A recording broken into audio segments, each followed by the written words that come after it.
Hi, everybody. It's Sonya with Sonya Nutrition, and today I am joined by Jimmy Moore.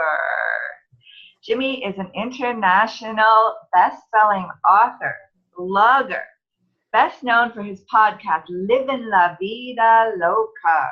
Livin La Vida Loca. Dun, dun, dun, dun, dun, dun. And where he talks about all the great health benefits of being on a ketogenic diet and lifestyle. So welcome, Jimmy. Hey, it's good to be back once again. I'm glad that you're here today. Thank you for joining me. Thank you. So today what I'd like to talk about is continuing on your ketogenic diet while on vacation. So this is a funny one to me because people are like, so should I try to be keto on vacation, or should I just let myself go and then get back on it? And so there's pros and cons to both. And I would say choose what's right for you. For me, I tend to stay pretty low carb keto all the time because I still deal very significantly with insulin resistance. And so I kind of, if I even go cray-cray on a vacation a little, it results in 20 pounds weight gain. So I can't do that for me. But maybe you're not as insulin resistant as Jimmy Moore, and maybe you say, you know what, I'm going to use this time to just enjoy whatever I want to eat and be okay with it. And I would say be okay with it. Don't guilt yourself the whole time. Oh my gosh, this really isn't on plan, but I really want it. And so you feel bad the whole time. That's actually much worse than if you just ate it and just enjoyed yourself. And then when you get right back on plan. Maybe do a few days of fasting to kind of kickstart you again into ketosis again. During that fast, use some exogenous ketones to kind of get going again. And then just fall right back into your ketogenic plan, knowing that it's going to take you probably a few days, maybe even a few weeks to get fully back fat adapted, keto adapted again, and feeling the way you did before you did. But I think life is too short. Sometimes we try to put life in a box and say, well, I'm on a diet, so I have to stay on this diet all the time, and I'm on vacation, and so I should be allowed to have this. Okay, great. Do what works for you. Okay, so let's say we have a diehard that has to stick on keto. They walk up to a gigantic buffet, all the delicious fruits and foods from the islands and all of that. What do you recommend that they do? If you're going to try to stick to your ketogenic plan, meat and vegetables and fat are your friend. So I do a cruise every year, a low carb cruise every year. And on that, it's a typical cruise. So it's got all the crappy garbage all over the place. But guess what? There's really good selections of meats and vegetables, and butter, for example, is a great healthy fat that you can add to those things. You could stay pretty darn ketogenic, even lose weight and stay tremendously healthy, keep your ketone levels high, even on vacation, even on a cruise. Wonderful. So what about drinking alcohol? What do you recommend there? Do you have some maybe tricks on how they can maybe drink a little bit of alcohol, but not having it be too bad, for being in ketosis? Yeah, speaking of the low carb cruise, whenever we have a Q&A session on the low carb cruise, it was about 6-7 years in a row. Every single year, people would ask about alcohol. It's like, really? We got to address this again? Here's the thing about alcohol. Alcohol will stop what's called lipolysis. That's fat burning. So if you're drinking alcohol, without abandon, guess what? You're basically stopping all fat burning from happening until it deals with the alcohol first before it can switch back to being a fat burner again. So alcohol, I would say, is even worse than a carbohydrate because it literally stops everything while your body tries to deal with this toxin that's in your body. Now, that's not to say if you want a glass of wine or if you want hard liquor mixed with some exogenous ketone. I've heard people do that. You can do that and enjoy it. And I think that's the way to approach it. But I would even say if you're insulin resistant, you got to be very careful. It's going to respond in you, just like carbohydrates. They always hyper respond in people with insulin resistance. Well, guess what? So does alcohol. So you got to be careful of that. There are some pretty good companies out there. I know one of the companies that makes a lower sugar, ketogenic friendly wine is called Dry Farm Wines. If you haven't tried them, go look them up. They're definitely a really good company making lower sugar wine. And he actually is ketogenic, the guy that does the company. And he checks his ketones after drinking a couple of glasses of his wine. He's fine. So there are options out there. Just be aware that beer is off limits. You don't want to drink beer. And some of the higher sugar alcohols aren't so good, but the harder liquors tend to be the best. So maybe a hard liquor with maybe some club soda with lemon or something like that. Or lime, yeah. There's this thing called NorCal Margarita. So go look that up. Rob Wolf from the paleo community actually made that up, and it's basically what you just described. It's a hard liquor like tequila, and then you mix it with some club soda and put a little bit of lime juice, and it's beautiful. Oh, wow. That does sound good. Yeah.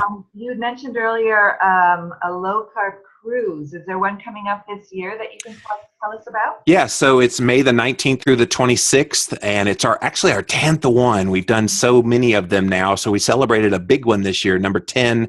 So we're going to Alaska out of Seattle, but typically we go down the Caribbean, and next year we're leaving out of Galveston, Texas, so we'll go to the Caribbean. Lowcarbcruiseinfo.com is the website for that. But we have, this year we have almost 400 people coming. We typically have somewhere between like 200 and 250 people coming, but we have a great time. I know a couple of people in this community, so I asked them to come speak, and we have a conference day, and I MC the whole event. It's really a nice event. Where basically the low carb keto community can come together, learn, kind of commiserate with other people. Not quite as fun as Keto Academy was, but we do have a good time. It's a cruise after all. Yeah, sounds like fun. I will definitely look into that. Are there any other events that you want us to know about that's coming up this year? Oh my goodness, there are so many great ketogenic focused events. There's one other one that I'm actually helping to lead called KetoCon. So KetoCon is coming September 1st through the 4th in Austin, Texas. Me and this guy named Brian Williamson, who does the Keto Evangelist blog and podcast, we're teaming up, and we're doing a conference, a land conference. People have been asking me to do a land conference for years since we started the low carb cruise. They're like, I don't really like cruises, but do you have a land event? So now we do. KetoCon is where it is. So if you Google KetoCon, I don't have the exact address right now, but follow my work. You'll find out about KetoCon. Okay. And then in another interview that we did, you had mentioned you have a brand new book coming out this year. What is that all about? I actually have 2 books coming out this year and one early next year. So the one coming in September 26th is with Dr. Adam Nally. I do a podcast on Thursdays called Keto Talk with Jimmy Moore and the Doc, where we answer all kinds of questions about ketogenic diets. So if you want to really learn and nerd out on keto, that's the place to go. So ketotalk.com is that website. So he and I are writing a book called The Keto Cure. So one of the things when I wrote Keto Clarity, it was totally meant to be an entry level into understanding ketosis. And it's a great book for that. But we wanted to go one step further. We wanted to show people, hey, look, here are all the diseases that a ketogenic diet helps with. And here's the metabolic pathway as to why it works so well. So getting into all kinds of disease states, from diabetes to some of the brain health issues that we talked about previously, on and on and on. We'll talk about those. And then if a ketogenic diet alone isn't helping, maybe here's some supplements that you can add to it. And then Dr. Nally is a DO, so he sees a lot of patients. And so some of them even might need some medication. So we'll mention some of that as well. So that's coming in September. We're so excited to get that out there. Maria Emmerich is doing 50 recipes for that book as well. So we're really excited about that book. And then in December 26th, the day after Christmas, I'm releasing a book with my friend Meg Dahl. She is a registered holistic nutritionist, called Keto Freedom. And it's going to get into some part of a ketogenic diet that people don't think about, and that is kind of the mental side of things, the self-love side of things, because too often we kind of make diet a mechanical thing, but we're not mechanical beings. We're very emotional. We're very much cognizant of what other people think about us and that kind of thing. So we're going to get a little bit deep into some of the emotional side of things And self-love is a huge part of that. And Meg is an awesome, awesome person on that front. So I'm real honored to be writing a book with her.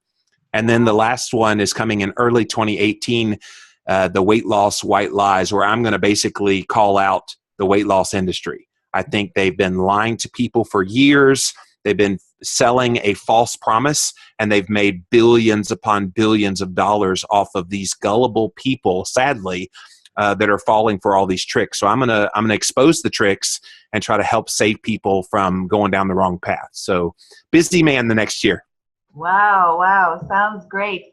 When you had mentioned about the emotional side of weight gain and keeping weight on, I actually deal a lot with that in my practice as a holistic nutritionist as well, where people have to deal with emotional issues from their past and getting through that. And, once they get through that, they find that the weight comes off so much easier then.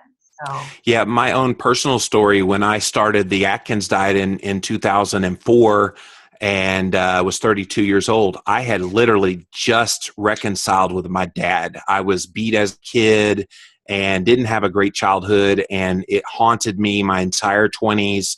I don't really talk about this a whole lot because it's not relevant today. I'm a totally different man as a result of going through all those things, but it does shape you as you grow up. And so those are the kind of things we're going to kind of spill out in that book, Keto Freedom, is look, you might have had a tough past, but it doesn't mean you need to give up.